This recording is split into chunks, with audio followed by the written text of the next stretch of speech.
నమస్తే. ప్రస్తుతం మనతో పాటు ఓయూజేఏసీ బద్రి అన్న. ఒకసారి మన చెప్పండి, ఓకే టీవీ తరపున మీకు అవార్డు ఇవ్వడం జరిగింది, ఎన్నో ఉద్యమాల్లో పాల్గొన్న మీకు ఎట్లా అనిపిస్తుంది?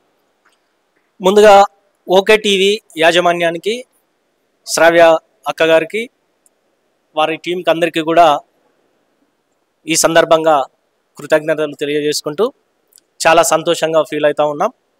ఎందుకంటే ఇప్పటి వరకు గత 10 సంవత్సరాలు పరిపాలన చేసినటువంటి కేసీఆర్ ప్రభుత్వం కానీ మరెవరు కూడా గుర్తించలేదు.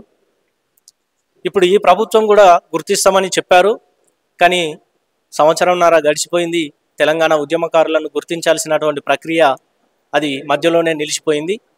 ఇప్పటికైనా ప్రైవేట్ సంస్థలైనా గుర్తించి వారిని సన్మానించి గౌరవిస్తున్నటువంటి సందర్భాన్ని మనం చూస్తూ ఉన్నాం. ఇప్పటికైనా తెలంగాణ ప్రభుత్వాలు తెలంగాణ ఉద్యమకారులని గుర్తించి గౌరవించి ఆదుకోవాల్సినటువంటి అవసరం ఉంది అని చెప్పి భావిస్తూ ఉన్నాం. తెలంగాణ ప్రజలందరికీ కూడా ఓకే టీవీకి ఓకే చేస్తూ లైక్ చేయండి, షేర్ చేయండి, సబ్స్క్రైబ్ చేయండి. ధన్యవాదాలు.